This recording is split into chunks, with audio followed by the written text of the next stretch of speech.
So today I want to share my testimony with you. I've been working on this for a while, and it took a lot for me to go back in time pretty much and remember the events of my life and document them again and to be here to speak about them. But thank God, because of the Holy Spirit, He reminds us the things that He wants us to share, the testimony that He wants us to share. So I am grateful for that. So I pray that this testimony will bless someone and help someone heal and resonate with someone. I really pray that this blesses someone out there and know that you are not alone, and God bless you. So those of you who don't know me, my name is Haja and I'm from West Africa, Guinea. Guinea is a small country in the western part of Africa, right by Senegal. I am half Fulani and half Mandingo. My mother is Fulani and my dad is Mandingo.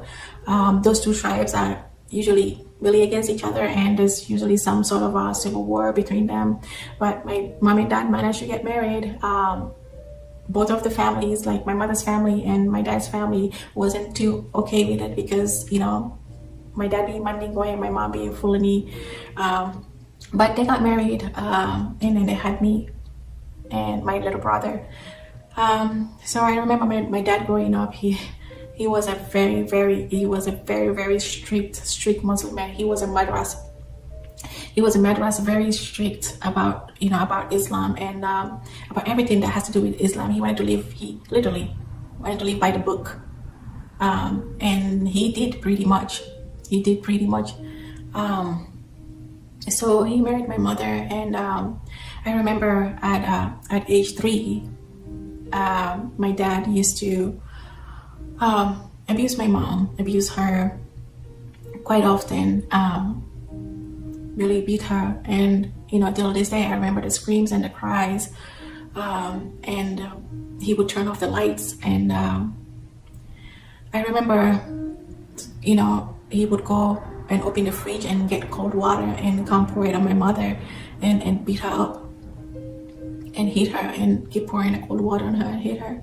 And I am standing there as a 3-year-old, and all I could do is just cry because I couldn't do anything. And for my dad, he wanted my mom to even submit while she's being abused. So this continued. So one fateful night, they got into some sort of argument, and my dad started to beat her again. And this time he would throw the chairs and things in the house, and it got very chaotic, I remember. And again, every time he starts to beat my mother, he would go to the fridge and reach for cold water and come pour it on my mother and keep hitting her, keep beating her up. And that night, I remember it was raining and there was thunder outside. My dad opened the door and put me outside, pushed me out. But by the time that he pushed me out and closing the door, my finger was there, and then he closed the door on my finger, and my finger got cut on the door, and I still have the mark today. So that was the night that everything ended, and he finally he kicked us out. He finally kicked us out, and before he kicked us out, my mother had learned that he got remarried. He got married. He took a second wife, and that fateful night, and it was raining, my uncle came in a truck and put all of my mom's stuff inside, and another little city sector, you can call it. So we went there, and my mom needed to make ends meet. She needed to work to take care of us. She couldn't work with me and my little brother. I was 3 years old, going on 4, and my brother was 3 months.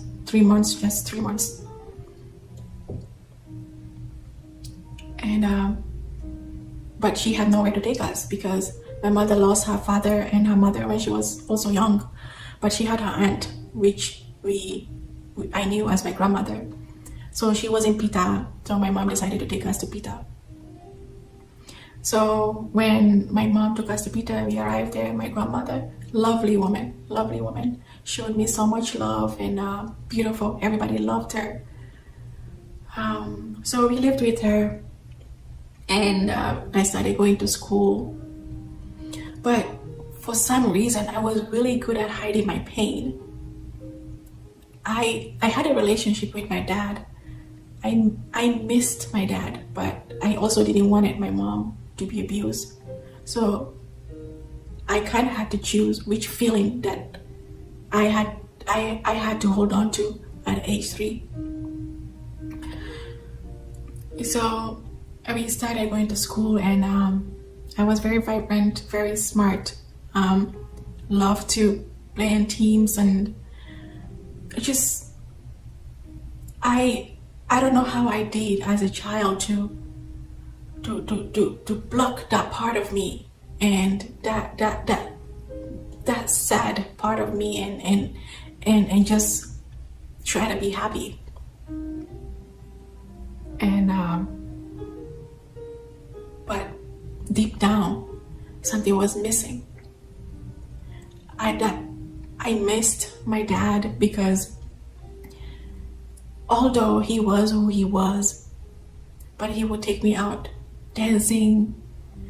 He would dance with me. He would take me to the movies. He would, he would tell me that I was his favorite and I was his first daughter, and I'm a photocopy of my father. So everybody knew, as soon as they see me, they knew that I was his daughter. So I missed that. I missed that. But again, I had to make a choice. But in the same city that where we were living in, my paternal grandparent lived there too. So I'd go there to visit. Them, but it was only my father's sisters and stepmothers and stepsisters that was there, because my dad also lost his mom and dad early. So it was hard.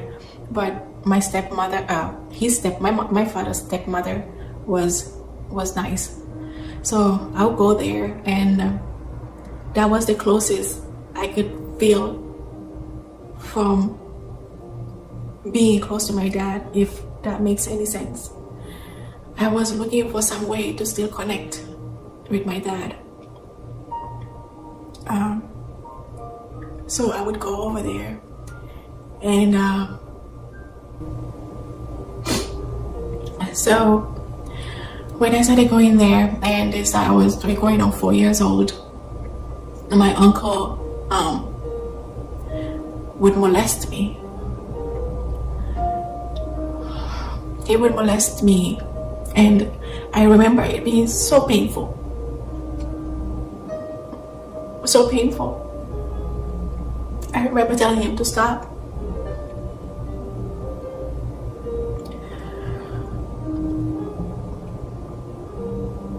But it kept going. He never stopped. I hated it.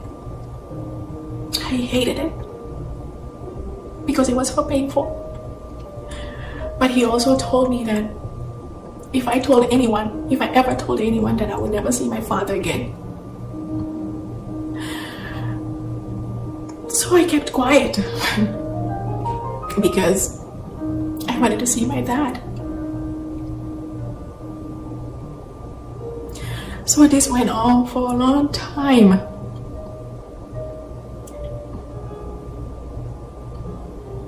I remember one time my dad came to visit us, and it was nighttime, and I was supposed to go to school in the morning. So my dad and his brother, the one who was molesting me, was walking me to my grandmother. So we lived by the mosque, and then when we got right by the mosque, my dad was on my right side, and on my left was the mosque, and my uncle was carrying me, holding me like this. Then he would slip his fingers and start touching me. And as a little girl, I look to my right. It's my dad. And I look to my left.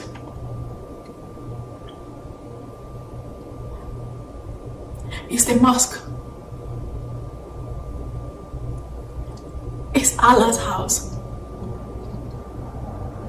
The one who's supposed to save me, I thought. And I felt betrayed as a child. I can never forget that day. So they took me home, and I just kept quiet as this kept going on.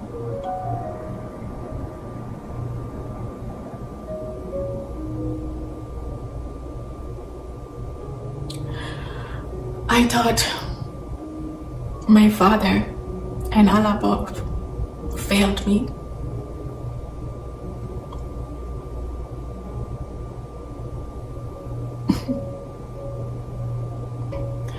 So this went on until I was about 8 years old.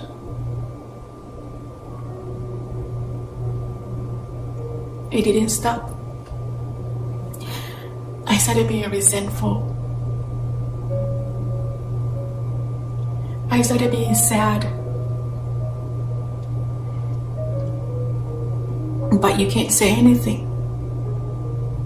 First of all, he threatened me not to say anything. Second of all, the culture, Islam, won't let you say anything.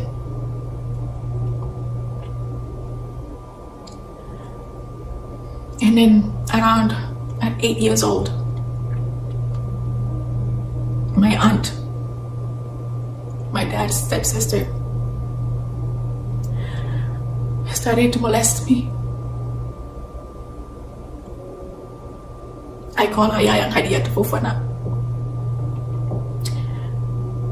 She started doing things to me.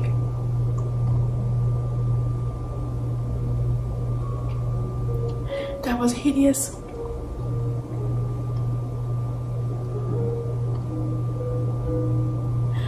Till this day, the smell haunts me. That's why I'm such a neat person. I cannot stand smell or anything dirty. I said to myself at that age, a woman, how can it be?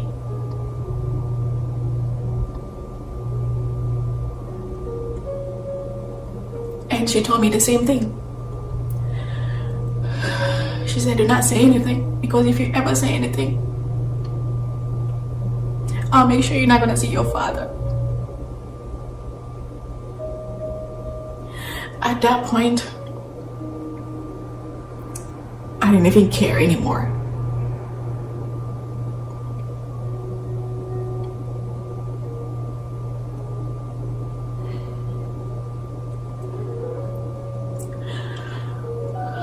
At that age, I realized that the love that I had for my earthly father was damaging my life.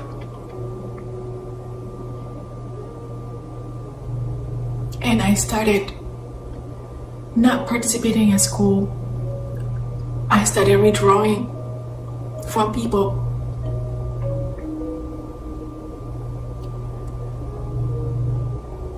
I started not caring about anything else.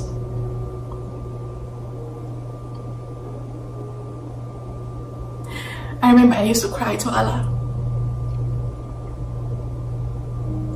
and ask him where he was.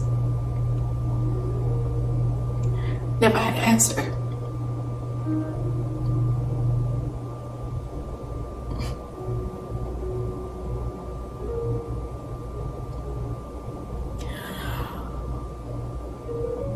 So I stopped going to my father's family house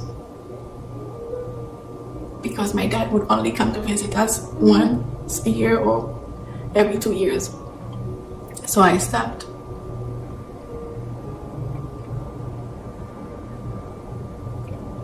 didn't know what to do anymore. I didn't know who to talk to about it. Especially my aunt being a woman in Islam, and doing that to me was something that I didn't even know how to think about or bring about or talk about.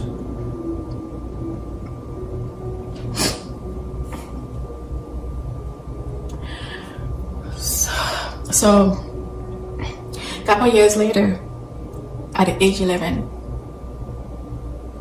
thinking that the pain will stop. At age 11, they took me to this lady's house, and they lied to me because they said that we were going to the market, but we weren't going to the market. They took me to perform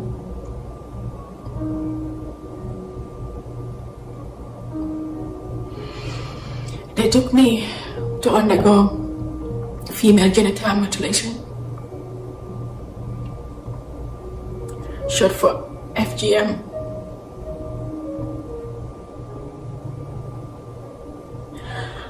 They took me to undergo female genital mutilation. When we got to the lady's house, there was some women over there. And then they laid me on the table. And then I remember them holding my hands, my arms.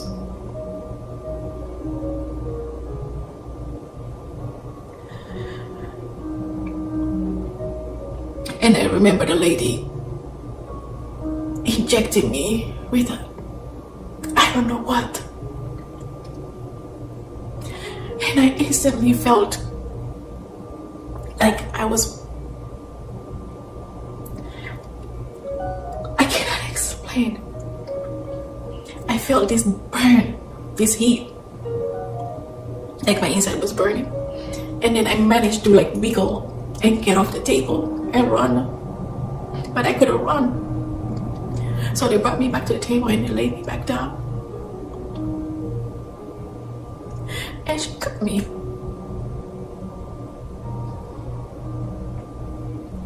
And I screamed and I looked down and I was bleeding. I asked them why. They said it's part of our culture, part of the religion. We have to do it if I want to become a woman.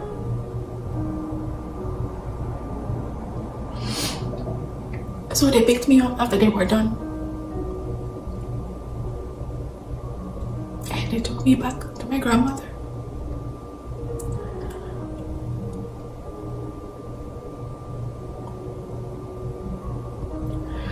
I remember looking at myself at 11, asking, why am I here? Why am I here?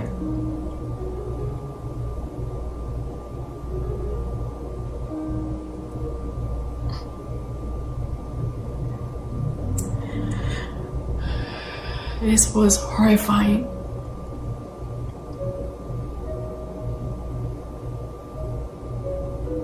It caused me so much pain in my life. So much pain in my life it caused me. But I guess I was one of the lucky ones, because some girls, they actually, after performing FGM on them, they actually sew them together so that they cannot be with anyone but their husband.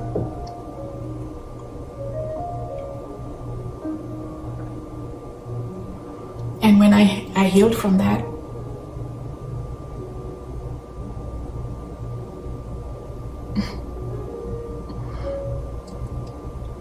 I thought, okay, maybe now it's over. But I guess it was not over.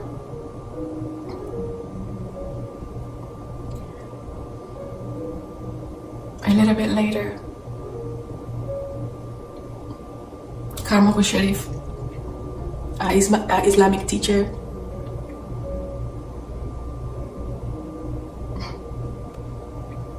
raped me.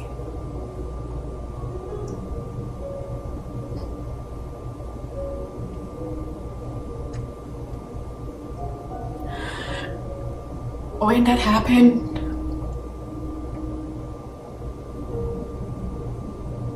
I was already done. This is a person that is well respected. People go to him for all sort of things. Teachings, sacrifice, you name it.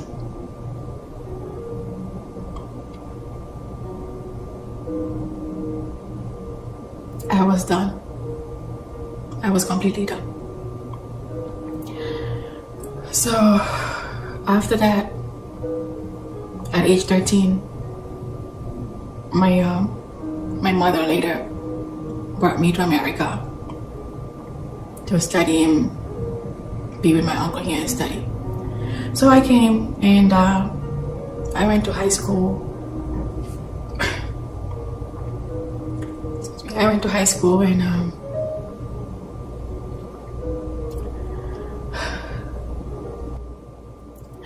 but I had to force myself to participate on any Islamic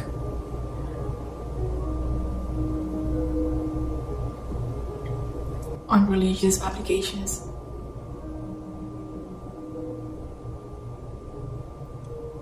I knew something was missing.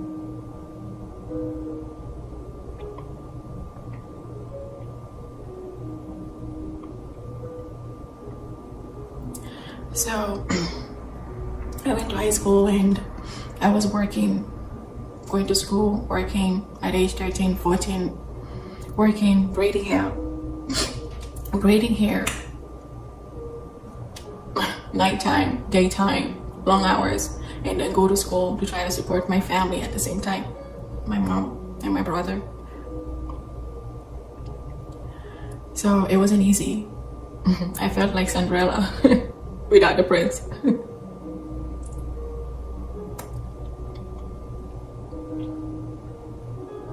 But the Guinean community was so toxic. So toxic. It was a hard environment to grow up in. Literally, it's the type of people that would see you and hug you, and as soon as you walk away, they will start talking about you.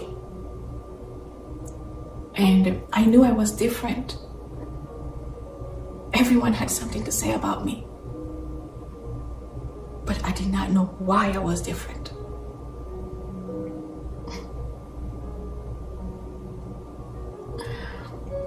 At times, I would lock myself in my room and cry and ask God, why do I exist? And what is my purpose? Back then, I was praying to Allah. Ask all these questions that I never got answers to. I felt like I was talking to a wall. Well, yes, I was talking to someone who was invisible, unpresent.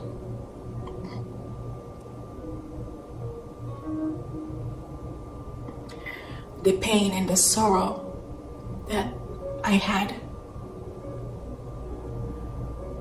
was so heavy. But I still kept going because I knew that I didn't have room to fail. I have a family to take care of. I have a mother and a brother to take care of, so I cannot fail.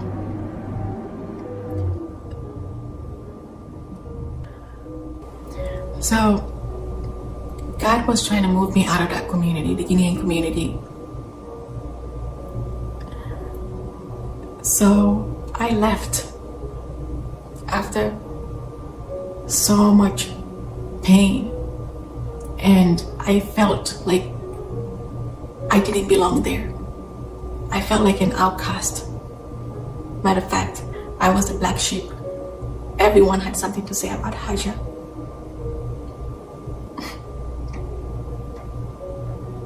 The Guinean community was the type of people that was in there were people that would act like they were holy.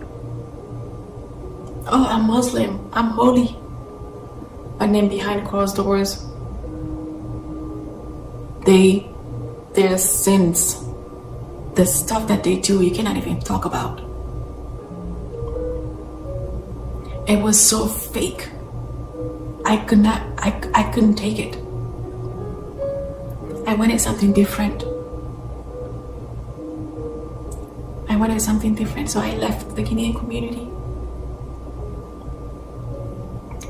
But even when I left, I had to struggle to start over because I didn't know anybody.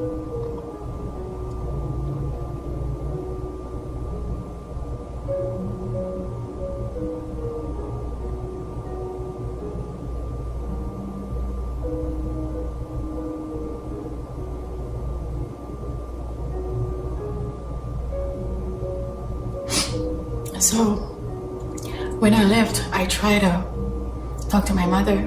I told her about what happened to me back in Africa. She told me to let it go. Forget about it.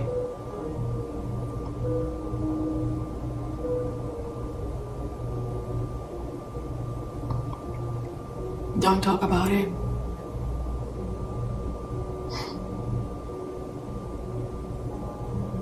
You don't want people to hear that.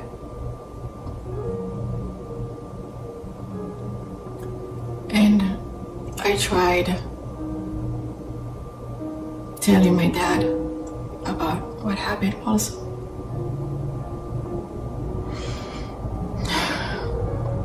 He told me to forget it. It happens to many girls. And I was hoping that my dad was gonna be my superhero.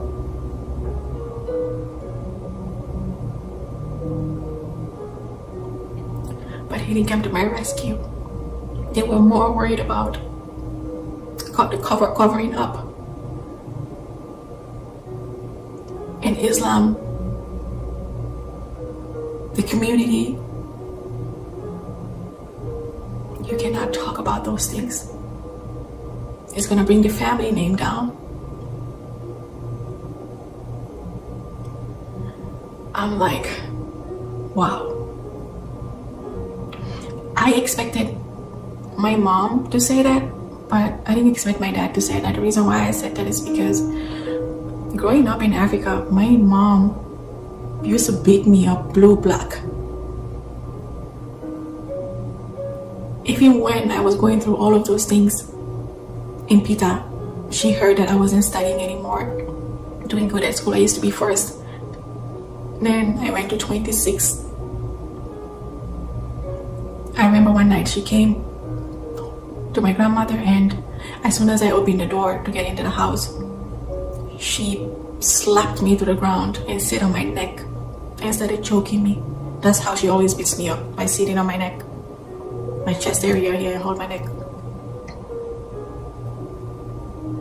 So I thought my mom didn't like me because I was a photocopy of my dad, and she hated my dad. I thought she didn't like me. So when I came to America here, and when I told her that, I kind of expected that from her. But my dad, I didn't expect that from him because it was his brother and his sister, half brother and half sister. I thought he was gonna fight for me, but he didn't.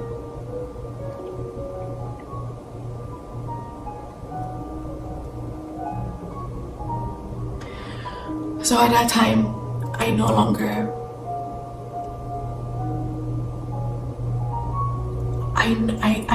wanted to live anymore.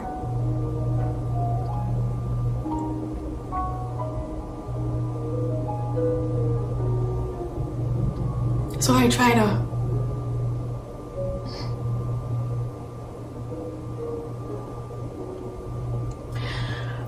to commit suicide.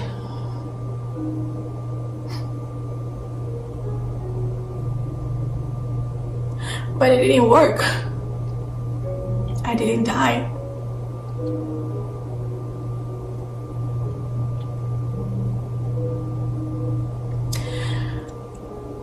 Twice I didn't die. I was like, why I'm not dying? But God had his plans for me.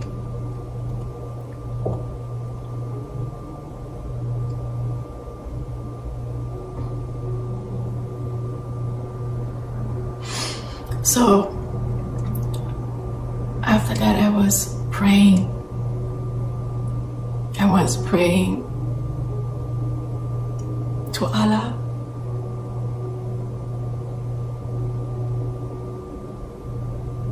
I was praying to Allah, but he didn't show up.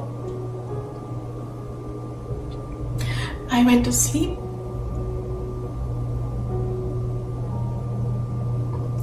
And Jesus showed up.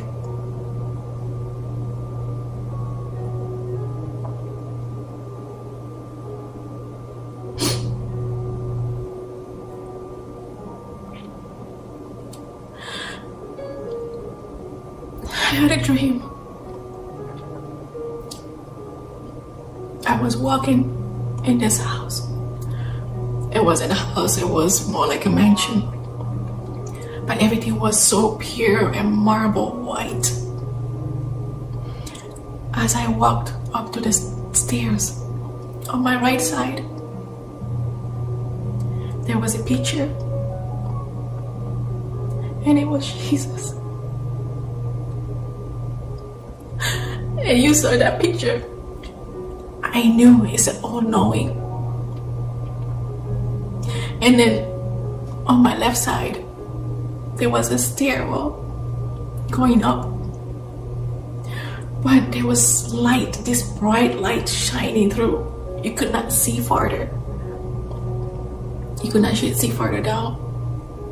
The more the light shines, get closer, the brighter and whiter the whole place gets. And I was standing there and I was staring at the picture. And I felt something that I've never felt before.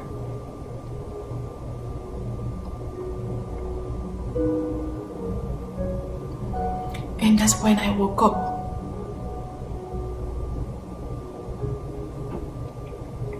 And I woke up from that dream.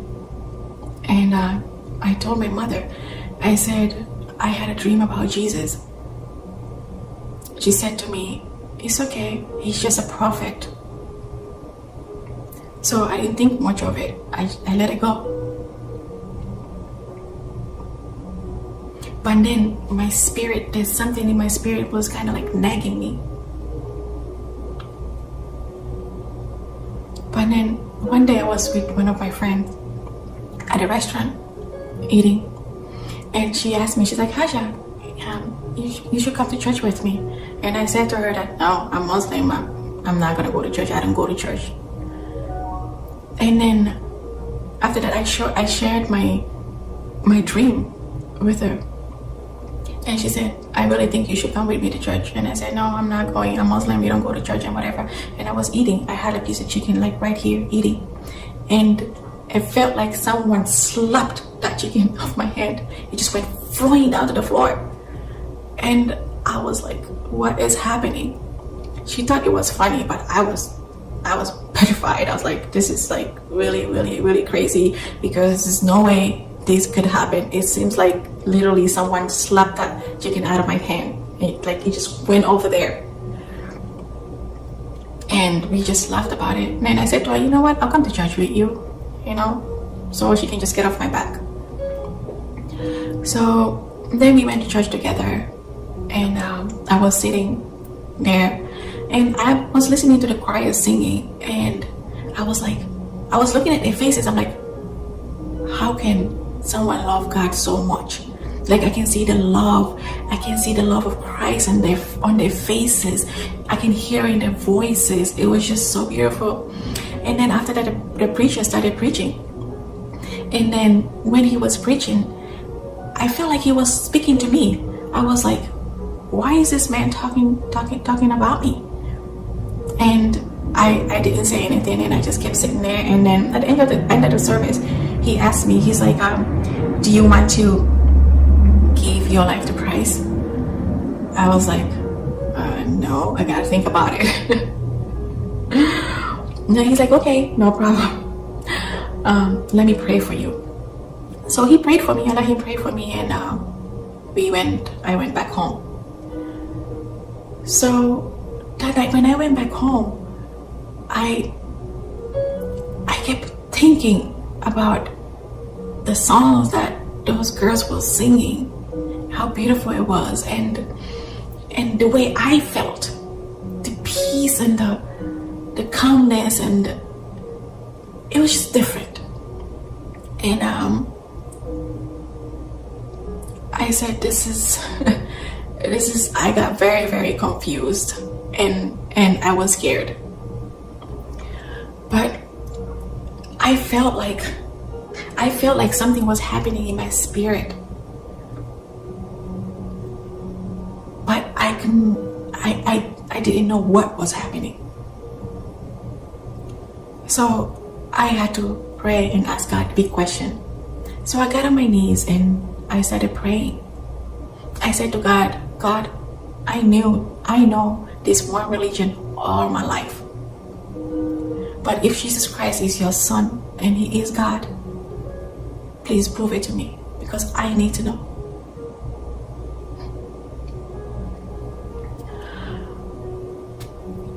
Not even 5 minutes after I prayed that prayer, I was sitting down on my bed, and I had a vision, and like I went into a trance. I had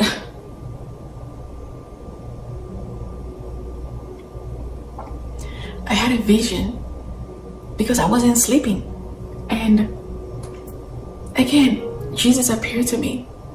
This time, the first time, he wasn't facing me, and then a second later he faced me.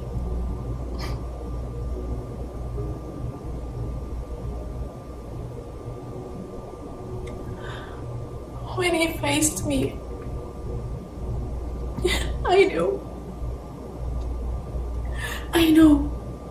it was that all-knowing.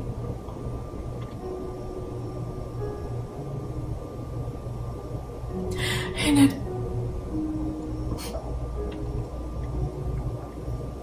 I came out of my vision, and then I got on my knees and I thanked him.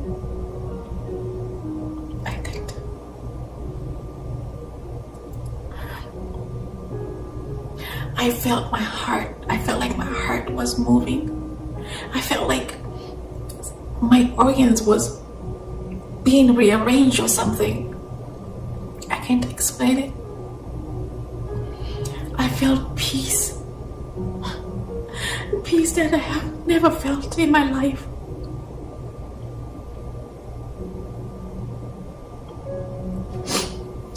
God healed me that night.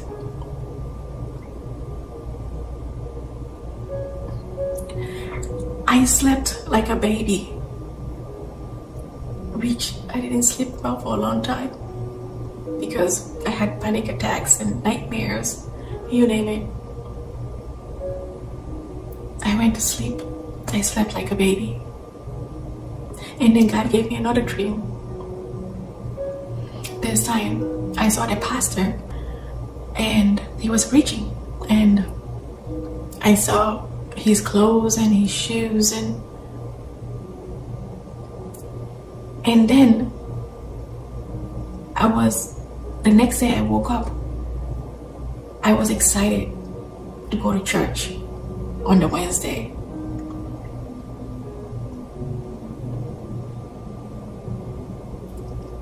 So I went to church. When I got to church, the pastor was wearing the same things that I saw in my dreams. same shoes, same shirt, same everything. I was like, okay, this is getting very interesting. So, and then I sat there during service, and it was beautiful again. And then at the end of the service, the pastor asked me, he said, you wanna give your life to Christ? I said yes. And then he prayed for me, and I gave my life to Christ.